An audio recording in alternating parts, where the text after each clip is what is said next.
I always enjoy getting new products and opening them up and testing them out and sharing them with you guys. But I think the reviews that are most valuable are the ones for equipment that has been used over time, and that's what we have here today. This air compressor is 3 years old, and today in this video, I'm going to take a close-up look at it. I'm going to show you how well it's held up and some of the things that, well, maybe you need to consider before you buy this thing. And then we're going to see if it still runs as strong as it used to, and is this something I would buy today? Stay tuned. It's raining.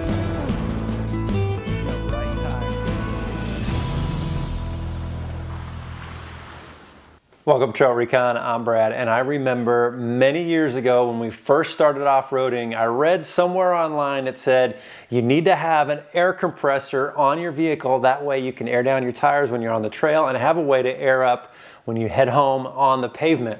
And so I did what I thought was right, and I went to Wally World and I bought their most expensive air compressor, which was this little tiny one that was probably about $60 or $70. And we used the heck out of that thing every weekend, multiple times on a weekend sometimes.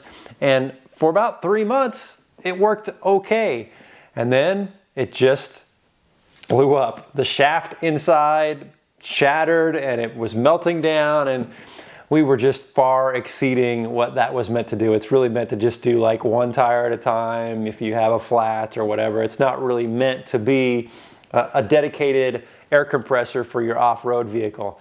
So the next step was I installed a single ARB compressor on my Jeep Wrangler, and that worked really well. And it was nice having that dedicated hard-mounted air compressor in the Jeep.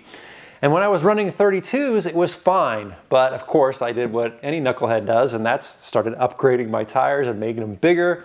And that air compressor just didn't have the output to keep up, so I had to upgrade that compressor. Well, fast forward in time, and we got Regina a Jeep, and we didn't have an air compressor. And that's when I decided to get something like this Portable ARB dual air compressor. And so we used this with her Jeep for quite a while. Then I got the Gladiator. This transitioned over to the Gladiator when we finally got her an air compressor that was dedicated. I've used this with the JK for many outings, and now my son is using this with the Toyota. So this thing has been passed around to multiple vehicles, and it's gotten a lot of use. And so I'm thankful that I've had it over the years, but what I want to do today is let's take a close-up look at it. Let's see how well it's held up, and then we'll test it out, and I will give you my thoughts and opinions on whether or not I think I would buy this again today. So let's start off by taking a look at the case and seeing how this is held up. Now this case is a hard, durable plastic, similar as you would see in many composite style cases like a Pelican case. It's been used and abused. It's been thrown around in the back of the Jeep. It's had stuff piled on top of it, and it's really held up well. I didn't even clean it for this video because I just wanted to show what it looked like. It's got some scuffs here on the bottom, you know, there's a few things that I think could be improved. One, it does have a great handle. It's a very sturdy handle. However, you can see down here, I have 2 cotter pins that are in there because of the pins that were in there, they fell out over time. And I think these cotter pins have actually been in there for longer than the original pins have been in there. It has 2 latches on the front, and the latches open and they're big and sturdy. I do wish they locked a little better. Sometimes getting everything inside properly fitted and then closing this up can be a little cumbersome. And so a latch that was a little more positive would be nice, but these have worked really well. They never come undone while I was out on the trail or anything like that. One thing that I think is interesting, and I haven't done, but I've always thought about, is if you look at the bottom of the case, there are actually 8 bolts down here that are holding all the internals to the case. And I've always thought that, you know, if I didn't want this to be portable anymore, I wanted to mount this specifically in a vehicle, I could cut this out, or I could just unbolt this and put it in a vehicle. Thankfully, I've never done that because we've used the heck out of it as a portable unit. The case is weather sealed, and so it does a pretty good job of not getting dust and dirt and grime in there, although there is a little bit in there, but it's held up really well and kept things pretty nice. All in all, the case, it's pretty sturdy. But inside is where the good stuff is. So in here, We have the dual ARB air compressor. It's already pre-wired, and so you have these two alligator clips. Those connect directly to the battery, and you have a relatively long hose. I don't know what's the length on this, maybe 5 or 6 feet. It's long enough that if you set this on the ground, it should reach up into the hood and attach to the battery. You've got a switch in here that's already wired and ready to go. You've got the coupling to insert the air hose. And then what's really cool about this unit is you have a 1-gallon tank. The 1-gallon tank is really nice. It allows you to run some small air tools, but I've actually never tested that out. I don't bring air tools with me. But the cool thing about having this tank is when you hook this up to the vehicle and you turn it on, the compressor instantly starts filling this tank. So as soon as you connect it to your tire, you start inflating your tire, you've already got this big mass of air that starts going in right away, and then the compressor just keeps it going. The other great thing is when you go from one tire to the next, there's a little bit of time that takes you to, disconnect everything, put the cap on, get to the next tire. That whole time, this compressor is filling this tank and giving you that surplus of air ready to go when you fill up. So it just makes things a little faster and a little more efficient. So I like having this little tank. That's pretty slick. Now, up here you have two little pockets. One is for the air hose that it comes with, and I think this is 20 feet. It's long enough. It's not a problem. And this is not the original tire inflator that came with it, but it is an ARB one, and I like this one because it has kind of a long hose on it, so you can actually stand up while you're inflating your tire, and it's got a digital gauge, which is easy to see. My only complaint about all of this, and I think I alluded to it a little bit, is it doesn't really tuck well. I mean, the hose and the tire gauge that fit well in those little pockets, but then you have this long wire, you've got this big fuse block, and you got the two alligator clips, and trying to neatly place it in here so you can close the lid, well, sometimes you have to do it a couple times to get it right so you're not squishing things. So that's something that, I don't know, I wish there was a little bit better design in here for the way that this goes in there instead of just kind of cramming it in there.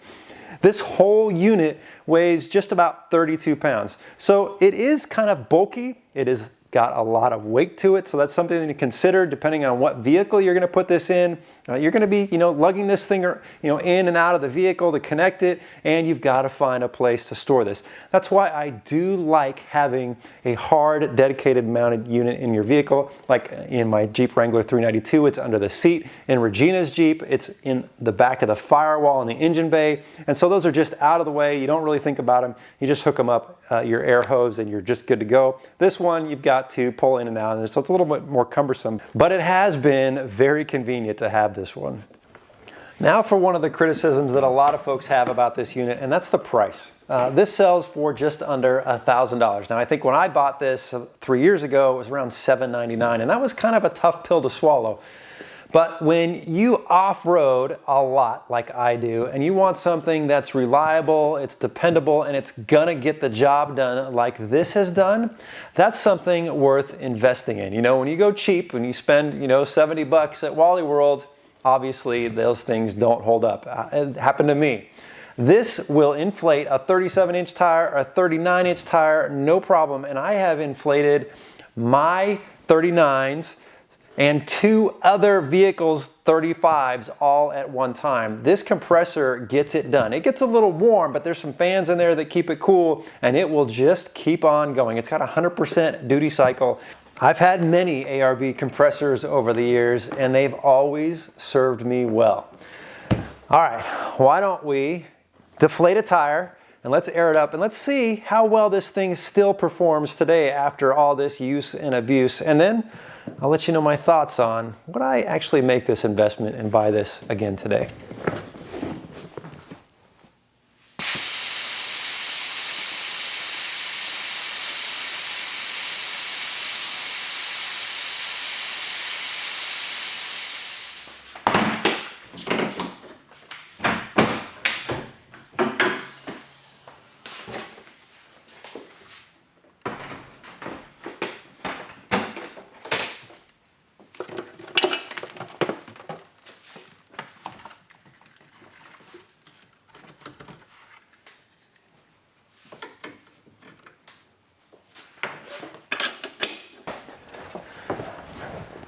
All right, with our tire deflated, before I can start the compressor, I need to make sure that the vehicle is running, because that air compressor pulls a lot of power from that battery. And so the vehicle needs to be running so the battery can handle that load. Now, before I start the vehicle and we see how long it's going to take to air up a tire, I want to let you know I will leave a link down below for the compressor, plus a lot of other air compressor videos and airing up and airing down videos that I've done over the years I think you might be interested in. All right, let's get this thing started. This always makes me smile.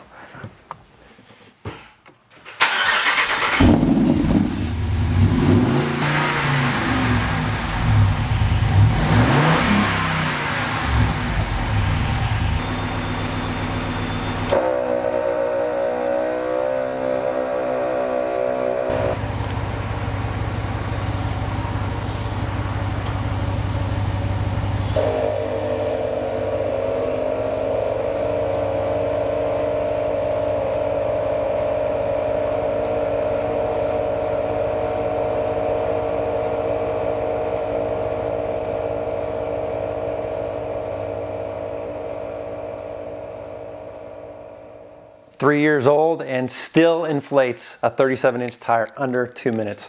I'm pretty happy with that. And I asked the question in the beginning, is this worth the investment and would I buy it again, even with the price increase of inflation? And the answer is absolutely. This thing has been such a workhorse for me over the years, and I think I'm still going to get a whole lot more use out of it. Now, I do think ideally having a built-in air compressor system in your vehicle is the most convenient way to go. But for me, it's been nice to have when I needed it, when we just want to grab an air compressor and a vehicle that doesn't have one and go. We get a new vehicle and we don't have an air compressor in it. This thing has gotten a lot of use, and I think it's still going to get quite a bit more. So for me, it's an absolute good investment, and I think one that maybe you should consider as well. All right, I hope you've enjoyed this video. I hope you found it informative, and now you have a pretty good understanding of how this air compressor lasts over 3 years. Thanks for watching.